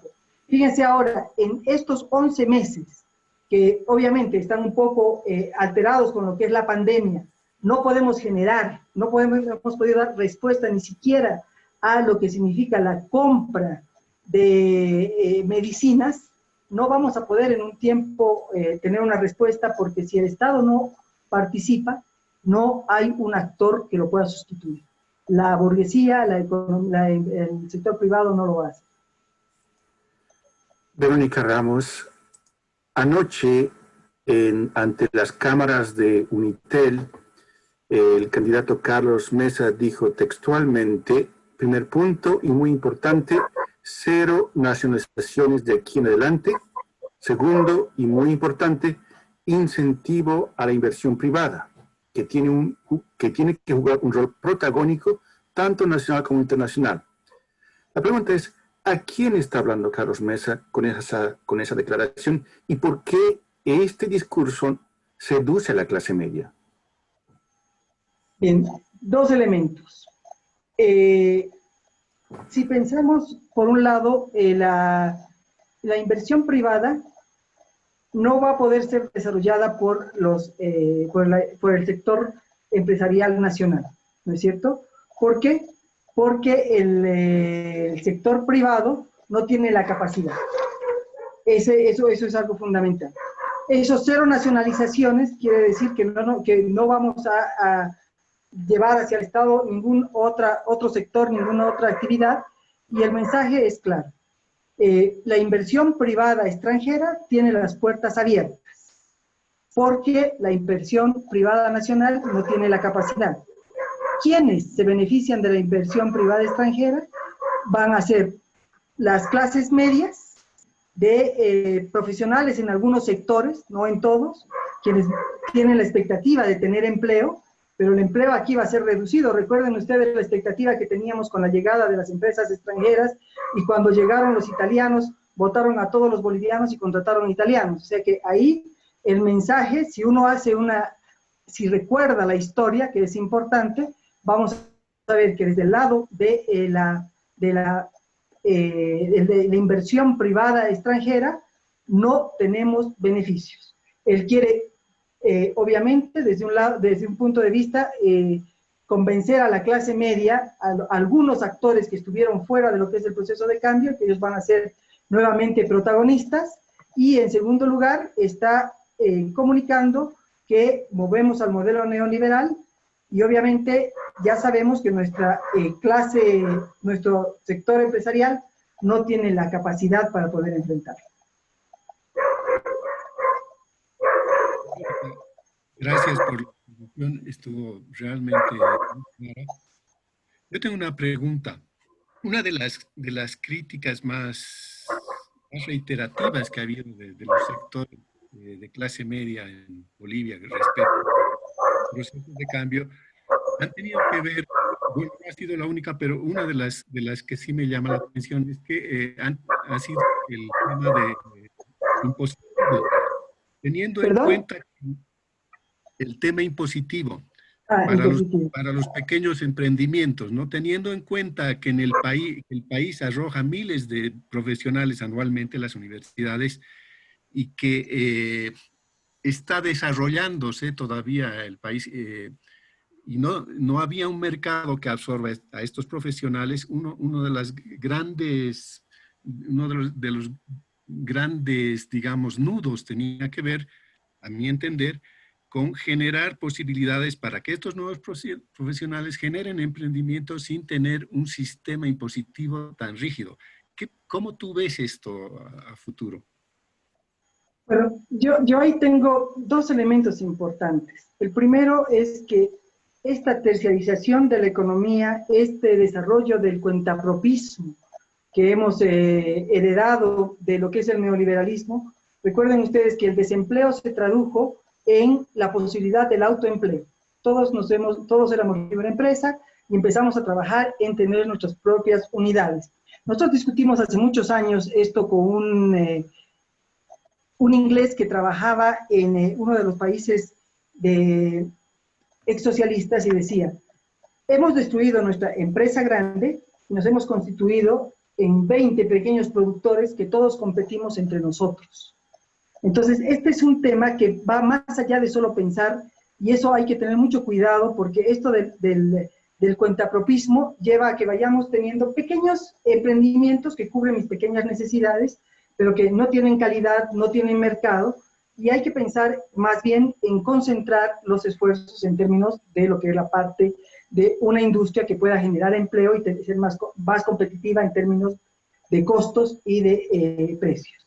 Pero por otro lado, obviamente este es un paso mediano, no de corto, ¿no? Inicialmente hay que pensar en los incentivos, y sí considero que hay que trabajar, por eso la propuesta está en dentro de lo que significa los impuestos progresivos, ¿no? Según el tamaño de la actividad económica, según el sector en que esté la actividad económica, ¿no? Si es un sector de servicios, si es un sector productivo, si es muy grande, si es pequeña. Ahorita nosotros tenemos una línea que mide a todos por igual, y yo creo que este es un momento en que empecemos a repensar desde el lado impositivo cómo podemos realmente hacer algo progresivo, no algo lineal, porque ¿cuál era la gran limitación que teníamos nosotros? Es que si abrimos la puerta, todo el mundo va a entrar. Y nos ha pasado. ¿Recuerdan ustedes cuando tuvimos la crisis de los prestatarios en la década de los 90, a final del siglo?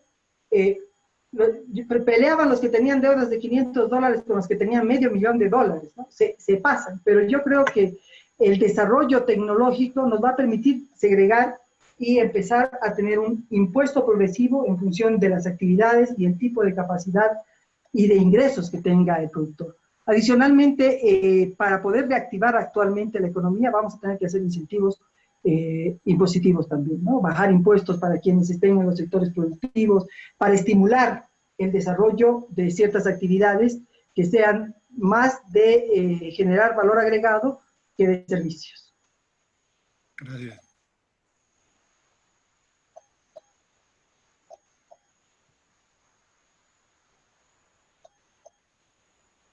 ¿Puedo hacer una pregunta? Sí, claro. Soy Ivonne. Muchísimas gracias, Verónica, por la exposición, realmente muy buena explicación sobre lo que ha sido el gobierno del MAS. Los bolivianos tenemos mucha fe y mucha esperanza en el MAS hoy en día, porque creemos que todavía nos pueden tirar un salvavidas como lo hicieron en 2006.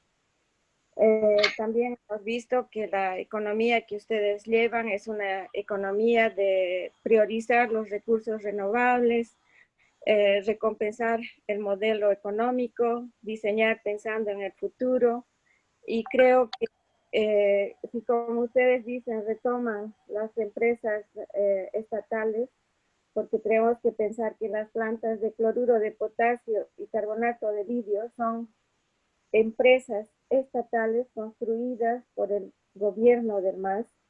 Entonces yo creo que nuestra economía puede seguir y salir adelante. Mi pregunta es, ¿cómo afectará el coronavirus al país ahora que después del tsunami que están dejando los gobiernos o el gobierno transitorio, que en realidad en Europa lo consideramos un golpe? ¿Cómo vamos a salir con este problema que tenemos actualmente, que es mundialmente? Bien. En el caso de Bolivia, el coronavirus ha tenido, obviamente la pandemia ha tenido un impacto muy fuerte en la economía. Pero lamentablemente este impacto nos agarra cuando nosotros habíamos desacelerado la economía, habíamos paralizado la economía. En noviembre de 2019, la economía se para. Se para por el cambio, porque están aprendiendo, porque además están buscando las formas de cambiar el modelo. Detienen el modelo y están buscando nuevas perspectivas. Entonces, para nosotros, la pandemia es un golpe sobre el golpe que tuvimos. O sea, la economía se paralizó y empezó a caerse. El Producto Interno Bruto, el 2019, cayó a 2.2%.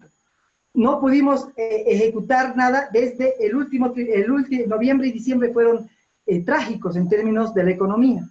Enero, febrero y marzo no se recuperó nada. Y hasta ahora, si podemos hacer un análisis, hay un cambio en los ministerios, en las empresas públicas, en las entidades descentralizadas. Es decir, no se ha movido nada, se ha paralizado la economía. Lo que significa que para los bolivianos el esfuerzo va a ser doble. Va a ser doble, porque en una economía que venía funcionando, un shock tiene un resultado, un impacto que llega hasta cierto nivel. El nuestro tiene doble impacto. Entonces hemos retrocedido mucho en términos del excedente, de la generación del excedente, en términos del empleo, en términos de la producción, en términos de la pobreza, en términos de la distribución del ingreso.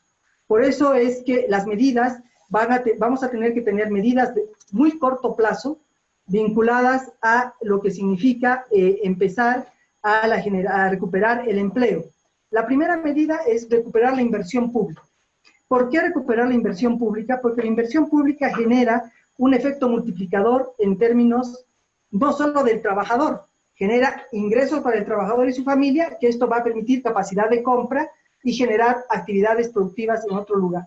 Adicionalmente, en la inversión pública, construir un camino, vamos a tener dentro de lo que significa el efecto, es que se generan actividades de ventas de alimentos, compra de insumos, producción de insumos, en fin, se genera una dinámica de inversión pública por sí misma.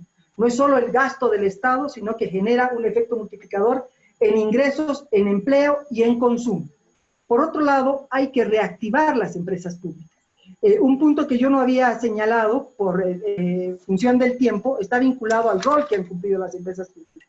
Están las generadoras de excedente, que las hemos presentado, ¿no es cierto? Hidrocarburos, ENDE, Entel, BOA, en fin, que generaban las posibilidades de excedente para la administración de la economía. Pero también las empresas públicas han permitido realizar la dinamización de las economías locales. Por ejemplo, la empresa de almendras en Pando, lo que hacía es pagar un precio justo por la almendra, en competencia con los compradores permanentes, que son los rescatistas del mercado. Esto elevó el nivel de vida de la población y permitió generar mayores ingresos y mayor consumo. Por otro lado, las empresas productoras de leche, las de palmitos, en fin, lo que hicieron fue no solamente el pago de precios justos, sino también desarrollar la dinámica local. Entonces, vamos a fortalecer nuevamente nuestra empresa de vidrios para que la dinámica local, el municipio local, empiece a generar ingresos. Entonces, recuperando la inversión pública, el movimiento de la inversión pública, recuperando el accionar de las empresas públicas, vamos a iniciar en el corto plazo ya una mejora en la dinámica económica, en el efecto multiplicador de lo que significa el mejorar los ingresos, y a esto tenemos obligatoriamente que introducirle el estímulo y el fortalecimiento de la actividad productiva. La micro, pequeña empresa, la gran empresa también, hay que establecerles incentivos para que empiecen a recuperarse. Por un lado van a estar, obviamente, el tema de la reprogramación de los créditos que tienen vigentes, nuevos créditos, pero en condiciones que sí sean posibles de llevar adelante. Ahorita hay una oferta interesante de créditos, pero resulta que para el sector productivo hay que pagar en 2 años. Y no hay sector productivo que pueda pagar endeudamientos para recuperar su actividad en 2 años. O sea, hay que alargar plazos, hay que bajar tasas, hay que mejorar garantías, y todo eso está incorporado en nuestra ley de servicios financieros.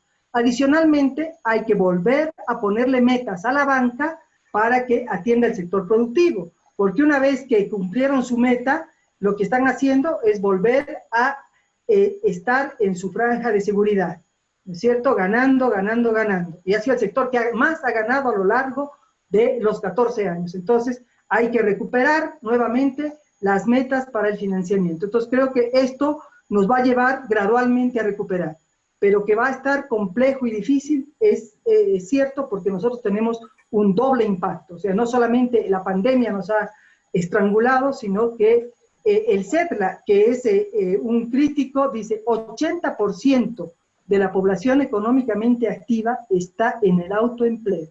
O sea que estamos todos comprándonos y vendiéndonos. El boom de todo lo que han sido los barbijos, alcohol, etcétera, etcétera, ha generado un mercado importante de gente que está viviendo de eso. Y que llega en cierto momento en que no va a poder responder en función a que va a caer la demanda y los precios van a bajar. Entonces, las medidas tienen que ser tomadas desde el Estado. La dinámica del mercado, el mercado por sí mismo no va a poder asignar porque no tiene la visión de beneficiar a todos, sino solamente a los que son fuertes, los que tienen capacidad económica y obviamente van a recibir la ganancia. Verónica Ramos, muchas gracias por estar con este Grupo Siglo XXI representando Bolivia. En su exposición usted se ha referido constantemente a la noción del Producto Interno Bruto. Este lunes la Oxfam saca un documento que se llama Combatir la desigualdad de las emisiones de carbono, donde propone desarrollar que frente a la pandemia y la crisis económica se pueda desarrollar un conjunto más amplio de indicadores transformadores de género sobre el progreso económico que no se limite al PIB, como por ejemplo el presupuesto del bienestar que por ejemplo lo aplica Nueva Zelanda. ¿Cómo ve esta propuesta?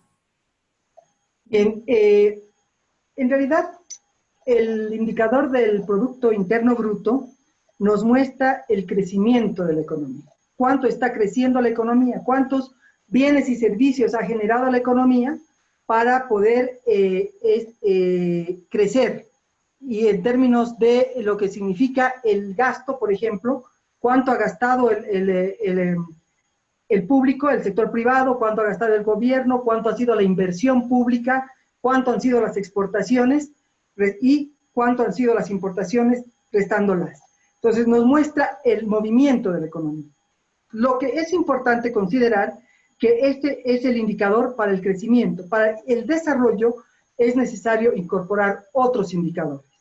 Y estoy de acuerdo, es importante empezar a trabajar con la información para tener indicadores de género. Necesitamos trabajar los indicadores de lo que es el vivir bien, necesitamos consolidar la información. Una de las grandes limitaciones en Bolivia es el tema de la información. Nosotros teníamos un interesante desarrollo a lo largo del tiempo de lo que ha sido la construcción de la información, pero que con el modelo neoliberal se elimina, y por ejemplo los datos que tenemos en términos de la producción agrícola de Santa Cruz es información aproximada en función a la expectativa de siembra que se tiene y la expectativa de rendimientos, no es una información real. Entonces, necesitamos retomar la construcción de la información. El INE ha hecho esfuerzos importantes y hay que hacer una inversión grande para poder tener otro tipo de indicadores, ¿no? Porque la posibilidad de tener indicadores representa la posibilidad de medir, pero también un gran esfuerzo en términos de la toma y la construcción del dato. Pero creo que es necesario empezar a abrir otro tipo de indicadores. Estoy de acuerdo. Y sobre todo, no solamente vinculados a género, sino también rurales, la información rural indígena, en fin, para poder tener una visión del conjunto de lo que, y obviamente medioambientales, del conjunto de los impactos que tiene la economía en términos de otros sectores y otros grupos poblacionales.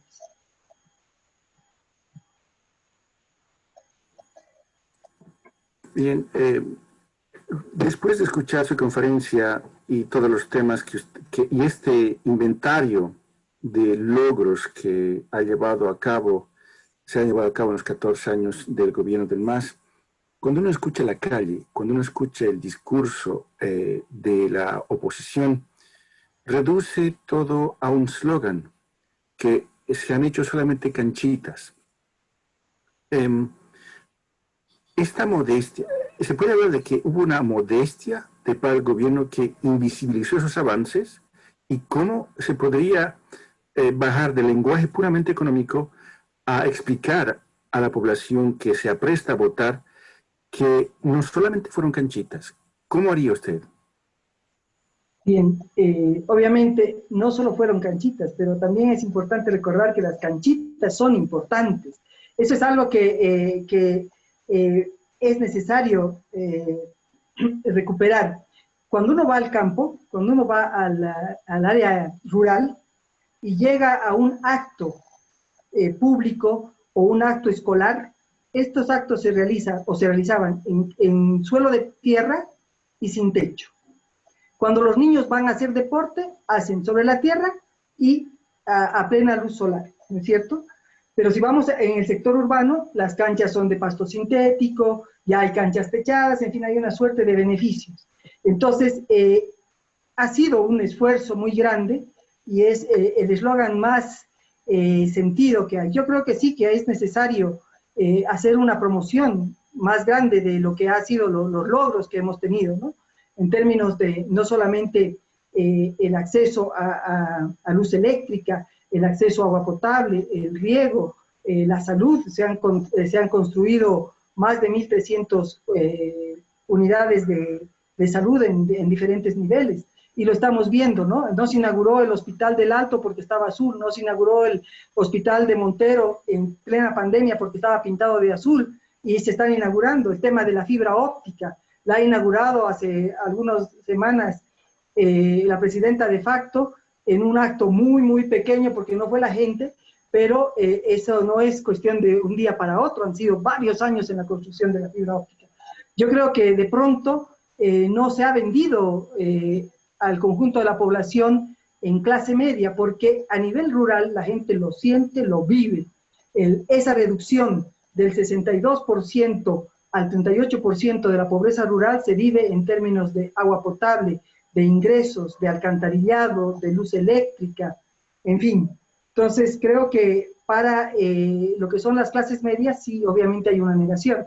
Y esto lo habíamos visto ya hace mucho tiempo, en que nos van a siempre minimizar lo que ha sido el resultado. Pero me parece que es un aporte interesante poder medir y señalar ya en términos numéricos, estadísticos, lo que se ha hecho.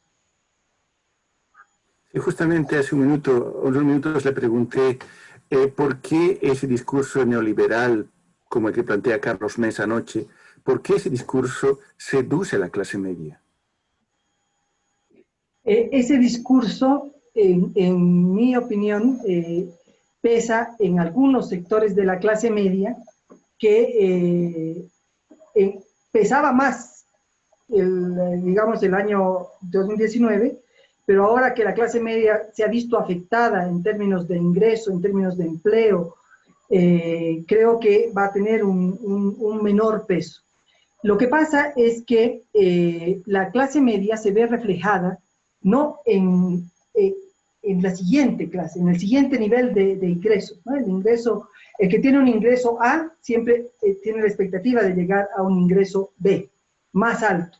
Entonces, yo creo que adicionalmente, todo lo que ha sido el trabajo del neoliberalismo, en términos del individualismo, hace que uno piense, o sea, no se reconoce que la gente pobre haya mejorado la pobreza, sino es un tema más individual. Entonces, el discurso de Mesa podrá seducir a ciertos grupos que están en condiciones de vida mejores y que lo que están apostando es que ellos van a ser los actores, porque recuerden ustedes que el gran pecado del movimiento al socialismo y del proceso de cambio es que tuvo que redistribuir los empleos y no alcanzó para que la clase media siguiera teniendo el poder sobre el conjunto del país. La pérdida de poder es lo que ha afectado a grandes sectores en la clase media, ¿no es cierto? Antes ellos eran parte, eran los actores, eran los que definían el destino del país. Pero si aparece una gran masa que empieza a tener posición, empieza a discutir y empieza a imponer y a discutir sus problemas, obviamente ellos van siendo más rezagados y no más una visión pues externa también. Nosotros a la clase media no le gusta reflejarse con lo que es lo auténtico, lo originario, lo nacional. Hay una perspectiva de la clase media de verse reflejada en los patrones de consumo y de vida de Estados Unidos, ni siquiera de Europa, ya es Estados Unidos. Entonces, eso es lo que hace que pueda ser interesante, Mesa. Pero yo creo que viendo cómo ha ido afectándose el tema del ingreso y del empleo en estos 11 meses, van a tener que repensarlo, ¿no? Y justamente en Estados Unidos, donde hay aproximadamente 50 millones de pobres, y muchos de ellos minorías latinas. Finalmente, Verónica Ramos, siglo XXI, Repensando Bolivia, se forma como un canal para explorar y escuchar voces para ver cómo actuar ciudadanamente el próximo día de elecciones, el 18 de octubre. Y una de las razones es la siguiente, que hay la idea de que hay una privación de la información. En Bolivia, desde su punto de vista, ¿hay un cerco mediático? Y si hay, ¿cómo funciona? Absolutamente, hay un cerco mediático. Primero, los medios de comunicación, tanto orales como escritos y televisivos, solamente están entregando información vinculada a los intereses del gobierno. Obviamente a partir de diferentes tipos de presiones y también en función a que son sus actores, sobre todo los medios televisivos, ¿no? Y los medios impresos. Es parte de su instrumentalización. Entonces ellos van a dar la información que les conviene. Por otro lado, a partir del 2019, de noviembre, ha habido un cercenamiento de muchas de las radios comunitarias, ¿no? Han sido eliminadas dentro de lo que significa la posibilidad de salir al aire. Los medios están presionados. Vimos el caso de algunos medios que han enfrentado e inmediatamente han tenido una represión evidente, ni siquiera disimulada, ¿no? Una represión evidente en términos de lo que significan sus publicaciones o su información. Entonces hay un control sobre la dosificación y el tipo de información que se va entregando. Por otro lado, hay una amplia desinformación. Vimos el tema de las cuentas que fueron compradas en este periodo en Facebook para la desinformación, para poder introducir elementos que desinformen al conjunto de la población, y esto obviamente lleva a que el consumidor de noticias esté consumiendo la información que da el gobierno, que es interesada y parcial, y adicionalmente este conjunto de desinformación. En el caso de las redes sociales hay una mayor circulación de información, pero que tampoco es tan amplia en términos masivos, pero sí en ciertos sectores, ¿no? Dependiendo de cómo se esté articulando, pero lo que sí es importante considerar que, por ejemplo, en el caso de lo que son las masacres de Sacaba y de Sencata y de Pedregal, lo que hemos evidenciado es que la información fue tan reducida que es como si no hubiera existido a nivel de lo que es no solamente la prensa, sino los medios, pero a nivel de las redes hemos alcanzado a tener ese tipo de información. Entonces creo que son estos canales los que nos van a permitir presentar la información, y hay que buscar la forma de acceder a mayor cantidad de gente para que la gente empiece a reflexionar. Lo que pasa es que también el tema de reflexión se ha vuelto muy corto. La gente no lee los mensajes largos, no escucha las presentaciones largas, la gente se ha vuelto instantánea. Queremos una respuesta aquí y un dato acá. Y con eso es suficiente. Ni siquiera investiga para ver si el dato que hemos recibido es real, etcétera, etcétera. Entonces se hace más complejo el tema de la socialización de la información. Verónica Ramos, muchas gracias por compartir con nosotros esta mirada a lo que fue la economía durante los 14 años del anterior gobierno. ¿Hay algo más que quiera añadir? Bueno, yo tendría una última pregunta. Sí. ¿Puedo hacerla? Sí, Sí, claro, claro. Yo quisiera saber cómo se situará durante el gobierno del MAS la Bolsa de Valores boliviana, porque en Europa hay mucho interés, queremos colaborar también con Bolivia y también creo que si podríamos participar con acciones de alguna manera, por ejemplo, ayudando a la economía. ¿Cómo se sitúa en este momento la Bolsa de Valores de Bolivia en Sudamérica con respecto al mundo? Sí, bien, nuestra bolsa de valores es una bolsa de valores muy doméstica, muy pequeña, muy reducida, porque, lo decíamos al principio, nuestro empresariado no arriesga, no vende acciones, son empresas familiares, ¿no? Entonces, quienes han participado en la bolsa de valores, están algunas, INTI ha participado ENDE, que es una empresa con un alto porcentaje de participación pública, algunas de sus subsidiarias. En realidad, se ha hecho muchos esfuerzos para tratar de incorporar pymes, por ejemplo, pero los requisitos que se piden son demasiado amplios y las pymes están casi a un paso de la informalidad, entonces es muy completo.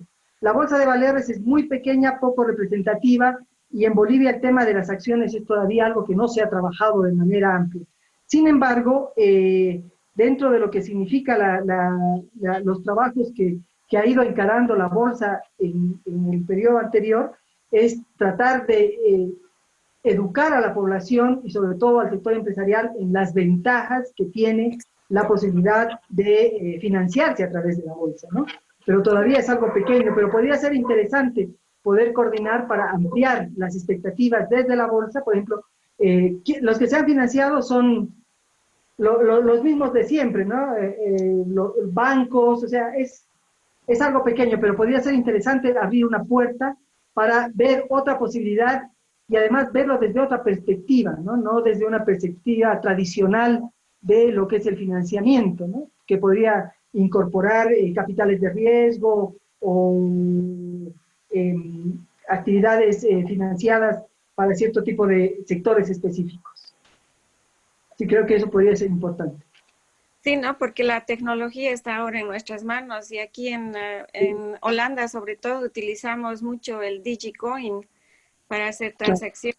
Entonces yo creo que sería también una visión, ¿no? Para que ustedes puedan hacer una misión de eso. Sí, sí, sí, puede ser. Muchas un gracias. tema importante. Gracias. Bien, Verónica Ramos, estábamos ya acercándonos al final. Pues simplemente tenía esa pregunta, ¿no? Si usted tenía alguna pregunta para nosotros y si tiene, cuáles son si tiene algo más que añadir. Bien, simplemente añadir que la apuesta por el retorno del neoliberalismo en la economía boliviana va a ser un fracaso. Va a ser un fracaso y vamos a estar en un muy cortísimo tiempo, otra vez con una crisis social, porque no vamos a poder superar esta crisis económica, porque el rol que el actor que Bolivia necesita y que es el único existente es el Estado. ¿Por qué? Porque nuestro desarrollo histórico, desde la 1825, desde la República, no hemos llegado a cumplir las tareas fundamentales. Recién estamos dotando de agua potable, recién estamos dotando de alcantarillado, no tenemos la posibilidad, no tenemos una bolsa de valores fuerte, el sector financiero es un sector averso al riesgo, los empresarios son aversos. Entonces, en muy corto plazo, cortísimo plazo, yo no pienso más de 5 meses, vamos a entrar en una crisis mucho más fuerte porque si el Estado no asume un rol activo, no hay otro. Y bien, agradecerles a Siglo XXI por el trabajo que están desarrollando en la perspectiva de socializar y de poder permitir que los bolivianos estemos reflexionando sobre lo que es nuestro futuro principalmente y sobre todo en permitir que se pueda acceder a información que por otras vías no puede ser socializada. Muchas gracias. Ha sido un placer poder compartir con ustedes. Traté de hacer algo muy pequeño, pero como les decía al principio, esto es un tema demasiado apasionante y uno se va llevando.